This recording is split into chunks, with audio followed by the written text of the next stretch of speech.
क्या बात है, हम आ गए हैं ट्रायंगल्स में और आप देख रहे हैं बुक कहती है का ये सेक्शन। कैसा लग रहा है आपको, आप कमेंट करके बता सकते हैं। आपने सेल्फ स्टडी करना शुरू कर दिया है, जी हां, खुद पढ़ने लगे हैं आप, मुबारक हो। और ये बात हम तक पहुंच रही है, लाखों स्टूडेंट्स हमें ये बता रहे हैं कि खुद पढ़ने का मजा ही अलग है। वो जो कॉन्फिडेंस बिल्डअप होता है ना खुद पढ़ने से, वो किसी के पढ़ाने से नहीं आता। गया वो जमाना उन टीचर्स का जो सिर्फ और सिर्फ बच्चों को पढ़ाते थे। That used to be a one way traffic. हम बताएंगे, तुम सुनोगे।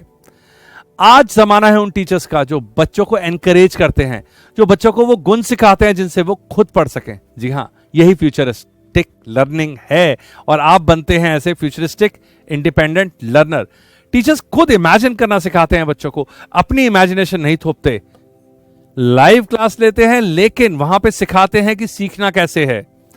सेल्फ प्रैक्टिस करने के लिए प्रमोट करते हैं। जी हां, ऐसी चीजें सिखाते हैं और ऐसे टूल्स देते हैं जिससे स्टूडेंट ज्यादा से ज्यादा टाइम खुद के साथ बिता सके और खुद प्रैक्टिस कर सके, ना कि कहीं से बस कॉपी कर सके। राइट? सो मेथड में चेंज लाने की बहुत सख्त जरूरत थी और स्पीकिंग चॉक्स वो चेंज लेके आया है। आइए शुरू करते हैं ट्रायंगल्स ग्रेड 10 और देखते हैं कि एनसीईआरटी, जी हां, आपकी प्यारी एनसीईआरटी कितनी खूबसूरती के साथ इस चैप्टर को अनफोल्ड करती है। बुक कहती है का ये सेक्शन एनसीईआरटी के ट्रायंगल्स के नाम। आइए शुरू करते हैं। इंट्रोडक्शन बहुत इंटरेस्टिंग है। जी हां, दो चित्र दिए हैं एनसीईआरटी ने। एक में ये भाई चढ़ रहे हैं पहाड़, जिसको ये कह रहे हैं माउंट एवरेस्ट, जो कि बिल्कुल भी माउंट एवरेस्ट तक नहीं लग रहा है।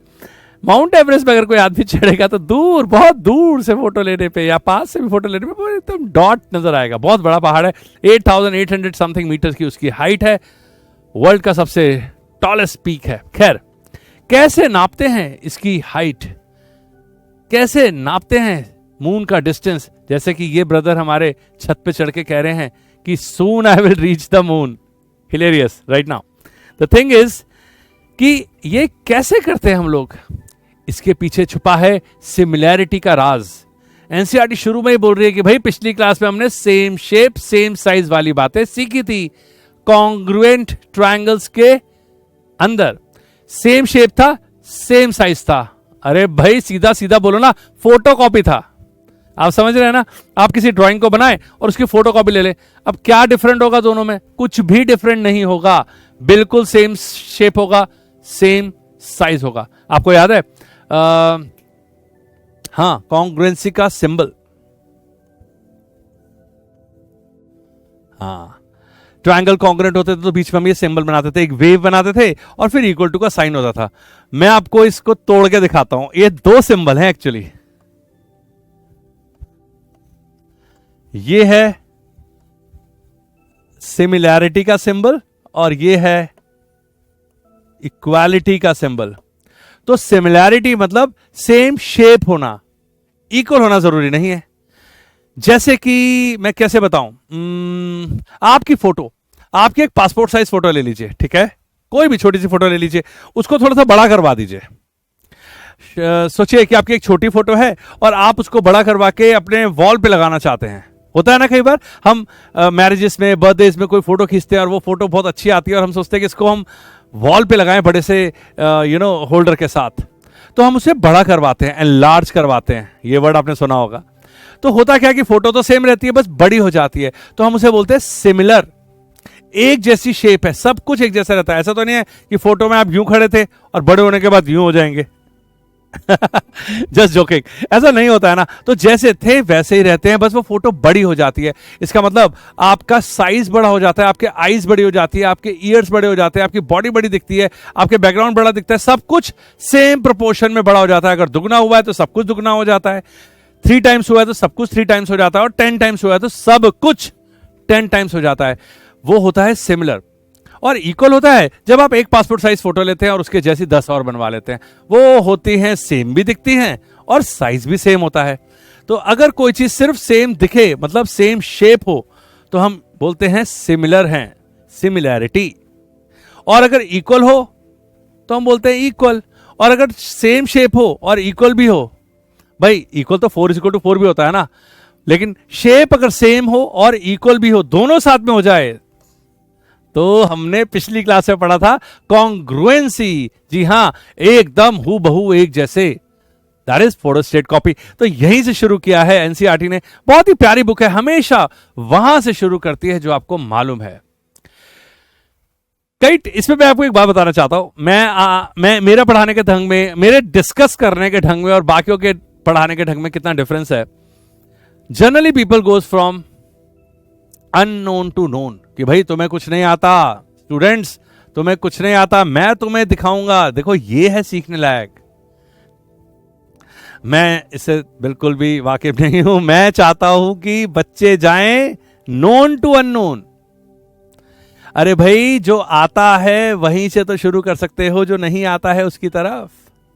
जो नहीं आता उसको समझे बिना आप कैसे पहुंचोगे कहीं पे? जो आता है, जो आपको पहले से मालूम है, वहां से कहानी शुरू करनी चाहिए। तो एनसीईआरटी बिल्कुल वैसे ही कहानी शुरू करती है। मैं भी एनसीईआरटी से इतना इंस्पायर्ड हूं कि मैंने भी जिंदगी भर वहीं से कहानी शुरू की है। जो आपको आता है, जिसमें आप कंफर्टेबल है, वहां से कहानी शुरू करेंगे। तो एनसीईआरटी कहती है कि पिछले साल आपने सेम शेप और same size, that is congruency, पढ़ी थी।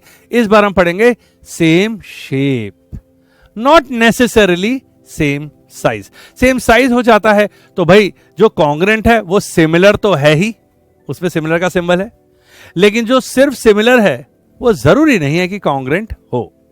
तो ये जो एवरेस्ट बनाया और ये जो मून की बातें हो रही हैं, वो ये बातें हैं कि भाई अगर मैंने ट्रायंगल बनाया और इसको मैंने ये माउंटेन की हाइट मान लिया, क्योंकि माउंटेन ऐसा है, ये हाइट ऑफ द माउंटेन है, तो मैं बताऊंगा कि भाई मैं 2 किलोमीटर चल के गया था, तब मैं उसके सेंटर पे पहुंचा था, ये था एंगल वगैरह वगैरह। इससे मैं हाइट निकालने की कोशिश करूंगा। लेकिन कॉपी के अंदर बनाया गया ये ट्रायंगल एवरेस्ट तो नहीं है, या बुक के अंदर छपा हुआ ये पहाड़ एवरेस्ट तो नहीं है, लेकिन ये उसके जैसा जरूर है, सिमिलर जरूर है।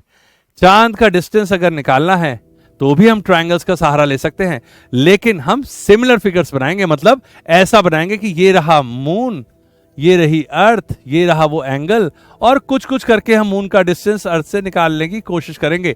लेकिन जो फिगर बनाएंगे वो एक्चुअल मून से एक्चुअल अर्थ की तरफ आती हुई लाइन के बराबर लंबी तो नहीं होगी, वो उसके जैसी फिगर होगी, मतलब सिमिलर होगी। तो यहां से ये बुक शुरू करती है सिमिलैरिटी का वो ब्यूटीफुल कॉन्सेप्ट, जिसको हम अभी आगे पढ़ने वाले हैं। नेक्स्ट पेज पे तो बस धमाल ही हो गया।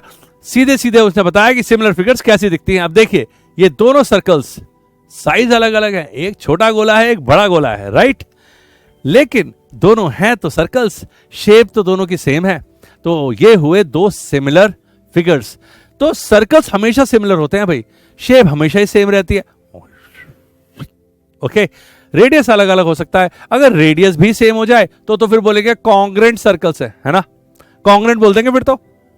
उसी तरीके से ये ट्रायंगल देखिए, ये कोई मामूली ट्रायंगल नहीं है, ये ए ए ए, ये इक्विलेटरल ट्रायंगल है।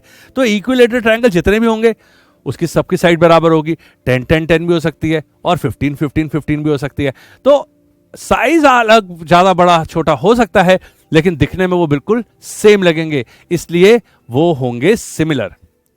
स्क्वायर देख लीजिए, स्क्वायर की साइड भी ऐसी होती है, सारी साइड्स बराबर होती है। अब छोटा स्क्वायर हो चाहे बड़ा स्क्वायर हो, साइड चाहे छोटी हो चाहे बड़ी हो, 20 हो चाहे 30 हो, लेकिन है तो वो स्क्वायर, दिखने में तो वो बिल्कुल एक जैसा है। इसका मतलब शेप तो बिल्कुल सेम है। इस क्वाड्रिलेटरल को देख लीजिए, आप देखते ही बता देंगे कि शेप सेम है। ताजमहल की 3 पिक्चर्स, सपोज करिए कि इसमें ये मीनार 1 सेंटीमीटर की है, इसमें ये 2 की है, इसमें ये 3 की है, तो क्या फर्क पड़ता है तो पिक्चर सेम, बड़ी होती जा रही है ना? तो ये सारे एग्जाम्पल्स हैं सिमिलर फिगर्स के। तो हमने क्या सीखा कि सिमिलर फिगर्स की शेप बिल्कुल सेम होती है, साइज सेम हो भी सकता है और नहीं भी हो सकता, जरूरी नहीं है। ठीक है, आगे बढ़े। कितने खूबसूरती से एनसीईआरटी ने सिमिलरिटी का कॉन्सेप्ट हमारे दिमाग में एम्बेड कर दिया। ये जो एक्टिविटी 1 दी हुई, तो इसका तो मैं फैन हो गया। एक्टिविटी बहुत ही सिंपल है, हमने बहुत बार किया है। आपको मैं वो एक्टिविटी करके दिखाता, लेकिन उसके लिए मेरे को कमरे में डार्क करना पड़ेगा। लेकिन आपने ऐसा देखा होगा कि जब आप हाथ बनाते हैं ऐसे और इसको फोल्ड कर लेते हैं तो ये ऐसे डॉग बनता है। ये आप करिए जब आपके घर में लाइट चली जाती है और एक साइड में एक कैंडल जला लीजिए और उसके आगे, हाँ वही, जी हाँ, कैंडल के आगे हाथ रखेंगे तो शैडो पड़ेगी। आपने ध्यान दिया वो हाथ कितना बड़ा बनता है दीवार में, है ना? हाथ हमारा ही होता है, इतना बड़ा कैसे बनता है? वैसे ही इन्होंने ऊपर बल्ब लगाया, यहां पे एक रखा क्वाड्रिलेटरल ABCD और उसकी शेडो बनाई नीचे। अब शेडो तो बनी उससे बड़ी, है ना, वो जाहिर सी बात है, जैसे हम हैंड शेडो बना के खेलते हैं जब लाइट चली जाती है, वैसी शेडो बनी बड़ी। और फिर इन्होंने देखा कि भाई ABCD जो हमारा था उससे शेडो बनी है A dash B dash C dash और D डैश। तो ये रहा हमारा ओरिजिनल क्वाड्रिलेटरल और ये रही हमारी शेडो। हमने देखा कि एंगल A डैश के बराबर था, ऑब्जर्वेशन। एंगल B डैश के बराबर था, एंगल C डैश के बराबर था, एंगल D डैश के बराबर था। AB upon A dash B dash मतलब AB upon A dash B dash. अगर AB सपोज 5 थी और ये 10 थी तो भाई डबल हो गई।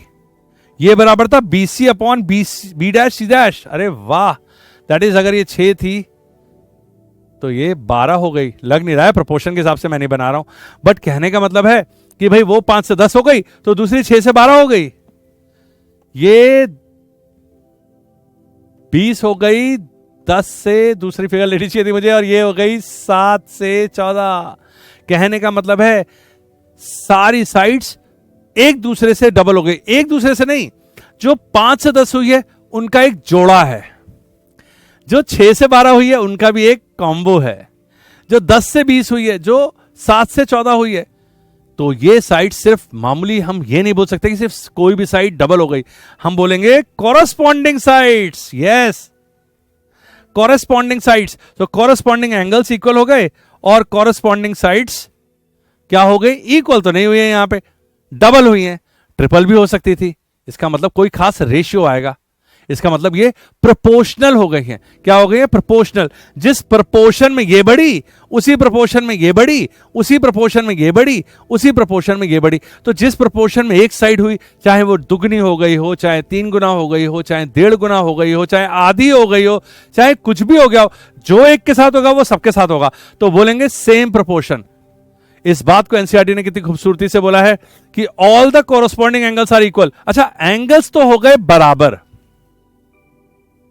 नाप के देख लो, ये वाला एंगल A और ये A डैश बिल्कुल बराबर है, लेकिन corresponding sides are in same ratio या फिर प्रोपोर्शन।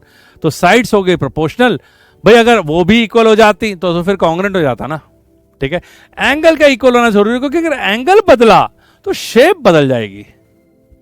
समझे? पिछली फिगर में हमने देखा था ना, यहां पे अगर ये 60 डिग्री है तो ये भी तो 60 डिग्री है ना। अगर ये एंगल ही बदल गया तो फिर तो ट्रायंगल ही टेढ़ा मेढ़ा बन जाएगा, फिर तो वो इक्विलेटरल रहेगा नहीं। एंगल सेम लेकिन साइड्स प्रोपोर्शनल, मतलब ए का हो गया सपोज दुगना तो दुगना हो जाएगा, यहां पे इसकी छोटे वाले की साइड से हो गया 1.5 गुना बाहर वाली साइड, तो 1.5 टाइम्स हो जाएगा। तो टाइम्स कितना हुआ उसको बोलते हैं हम प्रोपोर्शनल। तो अगर मैं यहां लिख दूं 5 upon 10 is equal to 7 upon 14 is equal to 10 upon 20 is equal to 6 upon 12, तो मैं लिख सकता हूं ना is equal to 1 upon 2, मतलब सारी की सारी साइड्स 1 से 2 हो गई। अब जितनी भी थी उससे वो डबल हो गई। कितने अच्छे से एक्टिविटी 1 में खेल खेल में एनसीईआरटी ने समझा दिया कि सिमिलर फिगर्स क्या होती है, और सिमिलैरिटी देखने का सबसे अच्छा तरीका है शैडो। करेक्ट, आगे बढ़े। उसके बाद ये फिगर दी थी, मैंने इसको ध्यान से देखा, इस फिगर में ऐसा क्या खास बात है भाई, मेरे को लगा सिमिलर है, बट नहीं, सारे एंगल बराबर हैं, कॉरस्पॉन्डिंग, देख रहे हो आप, लेकिन साइड सेम प्रोपोर्शन में नहीं है। ये देखिए, ये 3 है, ये 3 से 3.5 हो गई, है ना, ये 3 है, ये 3 से 3 ही रह गई, ये 3 है, ये 3 से 3 रह गई, ये 3 है, ये 3 से 3.5 हो गई। तो सारी से कुछ साइड बराबर रह गई हैं, कुछ बढ़ गई हैं, तो सेम प्रोपोर्शन में तो नहीं हुई है। तो यहां पे जो पीछे 2 कंडीशन दी थी कि कॉरस्पॉन्डिंग एंगल्स इक्वल होंगे और corresponding sides in same proportion होगी, उसमें से एक ही पूरा हुआ है, एंगल वाली बात, साइड्स वाली बात पूरी नहीं हुई। और अगली फिगर में साइड्स वाली बात पूरी हो गई, 2.1 से 4.2, 2.1 से 4.2, 2.1 से 4.2, 2.1 से 4.2, सारी की सारी साइड्स डबल हो गई, मतलब प्रोपोर्शनल हो गई, लेकिन एंगल इक्वल नहीं हुआ। यहां 90 डिग्री, यहां पे दूसरा है, यहां पे 90 डिग्री, यहां पे दूसरा है, यहां पे 90 डिग्री दूसरा है, 90 डिग्री दूसरा है। तो भाई एंगल और साइड्स, एंगल का इक्वल होना और साइड्स का प्रोपोर्शनल होना, एंगल इक्वल हुआ, साइड प्रोपोर्शनल नहीं हुई, साइड प्रोपोर्शनल हुई, एंगल इक्वल नहीं हुआ। और इस बात को खूबसूरती के साथ, अरे आई लव दिस बुक, यहां लिखा है either of the above to conditions, मतलब इन दोनों में से एक condition similarity of to polygons के लिए सफिशिएंट नहीं है। हां, दोनों मांगता है, एंगल्स का इक्वल होना और साइड्स का प्रोपोर्शनल होना, दोनों चाहिए। अगर कोई एक चीज है तो वो काफी नहीं है, चाय भी नहीं है वो पुअर जोक, वो काफी नहीं है, मतलब वो सफिशिएंट नहीं है, राइट? तो ये है मैजिक एनसीईआरटी का। अब बताइए इसको पढ़ने में क्या दिक्कत है? हम बैठे रहते हैं कि भाई स्कूल में ट्रायंगल शुरू होगा तो मैडम पढ़ाएंगी तो फिर हम देखेंगे। मैं नहीं कह रहा हूं बिल्कुल वो पढ़ाएं, वो रिस्पेक्टेबल टीचर्स आपके पढ़ाएं, आप देखिए समझिए, लेकिन पहले खुद भी तो मेहनत करिए, सेल्फ स्टडी भी तो करिए। और इसी के लिए आ रहा है आपकी जिंदगी में स्पीकिंग चॉक्स। तो यहां हमें पता चला कि दो कंडीशन है सिमिलैरिटी की, एंगल्स का इक्वल होना और साइड का प्रोपोर्शनल होना, और दोनों ही जरूरी हैं, उनमें से खाली एक से काम नहीं चले। तो फिर इसी के साथ हम करते हैं यहां पे बुक कहती है को एंड, और आगे से जल्दी से जाके करते हैं एक्सरसाइज 6.1। खुद पढ़िए, खुद सक्षम बनिए, आपसे बेहतर कोई नहीं है। जी हां, मिलते हैं जल्दी से। बहुत बढ़िया, सिमिलैरिटी अपने आप पढ़ी है आपने। जी हां, लाइन बाय लाइन पढ़ने के बाद कैसा लग रहा है बताइए, है ना? मजा आया ना? बहुत ही इंटरेस्टिंग कॉन्सेप्ट है कि भाई चीजें सिमिलर तब होती हैं या फिगर सिमिलर तब होती हैं जब उनके angles, corresponding angles, yes, corresponding angles equal हो जाते हैं और कॉरस्पॉन्डिंग साइड्स प्रोपोर्शनल हो जाती हैं। एनसीईआरटी कितनी खूबसूरत बुक है। अब हम शुरू करते हैं, छोटी सी एक्सरसाइज है, 5 मिनट का खेल है। 6.1 रूल्स अभी भी वही हैं। रेड लाइट जलेगी तो अपनी आंखों का और दिमाग का इस्तेमाल करना है, और जब ग्रीन लाइट जलेगी तो अपने हाथों का इस्तेमाल करना है आंखों और दिमाग के साथ, ठीक है? कान तो आपके खुले हैं ही मेरी आवाज सुनने के लिए। तो शुरू करते हैं एक्सरसाइज 6.1 और देखते हैं कि सिमिलैरिटी का एक छोटे से टॉपिक में एनसीईआरटी हमसे क्या पूछना चाह रही है। Fill in the blanks. Wow, सबसे पहले फिल इन द ब्लैंक्स है, यूज द करेक्ट वर्ड। ऐसा लग रहा है मैं ग्रेड 2 में आ गया हूं, साथ में हिंट्स भी दिए हुए हैं और उनमें से मुझे चूज करना है। तो ऑल सर्कल्स आर कॉन्ग्रेंट तो नहीं हो सकते, कॉन्ग्रेंट तब होंगे जब रेडियस भी बराबर होगा, वरना शेप जो है सारे सर्कल्स की एक जैसी होती है, चाहे छोटा हो चाहे बड़ा हो, तो ये है सिमिलर, ठीक है? ऑल स्क्वायर्स आर, मैं ग्रीन लाइट तो करूंगा ही नहीं इसकी कोई फायदा नहीं है, यहीं भरे जा रहा है सब कुछ। ऑल स्क्वायर्स आर, कैसे होते हैं स्क्वायर्स? चाहे छोटा हो चाहे बड़ा हो, एंगल्स तो बराबर होते ही हैं, तो पहली कंडीशन तो इसमें वैसे ही फुलफिल हो गई। साइड्स, ये एक अगर दुगनी हुई तो सारी दुगनी होगी क्योंकि दोनों ही स्क्वायर हैं, तो साइड्स भी ऑटोमेटिकली प्रोपोर्शनल है, तो ये हो गई हमारी similar. All dash triangles are similar. कौन से ट्रायंगल से? एनसीईआरटी ने तो डायग्राम बना के बताया था भाई, इक्विलेटरल ट्रायंगल, क्योंकि उसमें एंगल्स तो इक्वल होते ही हैं, तीनों एंगल 60 60 60 होता है, तो एक क्राइटेरिया तो वैसे ही पूरा हो गया, कॉरस्पॉन्डिंग एंगल्स आर इक्वल। बस अब एक साइड अगर हुई दुगनी तो सारी साइड दुगनी होंगी, क्योंकि इक्विलेटरल में सारी साइड्स बराबर होती हैं, तो ये भी हुआ इक्विलेटरल।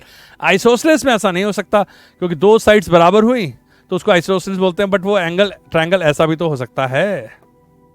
देख रहे हैं ये कितना लेटा हुआ है दोनों के शेप में कितना फर्क है, दोनों आइसोसेलेस हैं, बट जरूरी तो नहीं कि वो सिमिलर होंगे, तो इक्विलेटरल ट्रायंगल हमेशा होगा similar. Two polygons of the same number of sides are similar if, दो पॉलीगन जैसे कि वो शैडो वाले एक्टिविटी में दिखाया था, वो तभी सिमिलर हो सकते थे जब उनके कॉरस्पॉन्डिंग एंगल्स इक्वल हो और कॉरस्पॉन्डिंग साइड्स प्रोपोर्शनल हो। मैं क्यों कर रहा हूं ऐसा ग्रीन लाइट पे जल्दी से लिख देते हैं। All circles are similar, all squares are similar, और equilateral triangles are similar, and two polygons are similar if the corresponding angles are equal and their corresponding sides are proportional। अगर corresponding side equal हो गई तो angles equal, ये भी equal, तो फिर वो हो जाएंगे congruent। congruent हो गए तब भी similar रहेंगे, लेकिन अगर सिमिलर हैं तो जरूरी नहीं कि कॉन्ग्रेंट हो। अगला क्वेश्चन, रेड लाइट जल चुकी है, बहुत ही सिंपल सा question, give two different examples. तो हमें दो एग्जांपल्स दे रहे हैं सिमिलर फिगर्स के, दे दीजिए सर्कल और स्क्वायर्स और इक्विलेटरल ट्रायंगल, दो क्या तीन दे दीजिए। नॉन सिमिलर में क्रॉस कर दीजिए, सर्कल ट्रायंगल के सिमिलर नहीं होता, इक्विलेटरल ट्रायंगल स्केलिन ट्रायंगल के सिमिलर नहीं होता। भाई सारी साइड्स इक्वल और सारी साइड्स अलग अलग में ऑब्वियसली सिमिलैरिटी का कुछ गुंजाइश नहीं है। तो आइए इसको ग्रीन लाइट पे हम लिख देते हैं फटाफट। इसका एग्जांपल दे देते हैं, 1 ग्रीन लाइट जल रही है, रेड पेन से काम नहीं चलेगा, circles 2 squares 3 equilateral triangles. Non similar में हम लिख देंगे circles and squares equilateral triangles and scalene triangle. Scalene कौन सा होता है? जिसकी तीनों साइड्स अलग अलग लेंथ की होती हैं। और इक्विलेटरल कौन होता है? जिसकी तीनों साइड्स बराबर लेंथ की होती हैं। तो ये तो कभी सिमिलर नहीं हो सकते। Okay, question number 3, state whether the following coordinators are similar और नॉट। आप देख लीजिए इसको, आपको कहीं से सिमिलर लग रहे हैं? शेप ही अलग है। और सिमिलैरिटी का पहला रूल था भाई, शेप तो सेम होना चाहिए। भाई 1.5 का 3 हो गया, 1.5 का 3 हो गया, 1.5 का 1.5 का 3 हो गया, 3 हो गया। साइड्स प्रोपोर्शनल हैं लेकिन एंगल्स इक्वल नहीं है। तो सिंपल सी बात है भाई, साइड्स प्रोपोर्शनल है बट एंगल इक्वल नहीं है, तो हम बोलेंगे SRQP is not similar to DC ABCD, जो भी है ABCD, because sides, corresponding sides are proportional, but बहुत बड़ा बट है, but corresponding angles are not equal. So ये सिमिलर नहीं है, क्योंकि एनसीईआरटी ने खास तौर से बोला है कि भाई ये दो कंडीशंस हैं, दोनों फुलफिल होनी चाहिए। इसमें से सिर्फ एक हो रही है, कॉरस्पॉन्डिंग साइड्स प्रोपोर्शनल है बट कॉरस्पॉन्डिंग एंगल इक्वल नहीं है। बाकी तो हमें देख के पता चल रहा है कि वो सिमिलर नहीं है। देखिए इतनी सी थी ये 6.1, है ना। आप नोट कर लीजिए टाइम टेबल। आप मिल रहे हैं मेरे को 6:30 to 8 every day from Monday to Friday, और हम पढ़ेंगे math science, math science, math science. इसमें जो मैथ है वो तो मैथ है, और साइंस है वो फिजिक्स केमिस्ट्री है। तो मैं आपको पढ़ाऊंगा PCM। जी हाँ, तीनों सब्जेक्ट्स मेरे साथ पढ़ेंगे आप, और बनेंगे चैंपियन, और बनेंगे फ्यूचरिस्टिक इंडिपेंडेंट लर्नर। पढ़ते रहिए और आगे बढ़ते रहिए। जल्दी से मिलते हैं आपसे।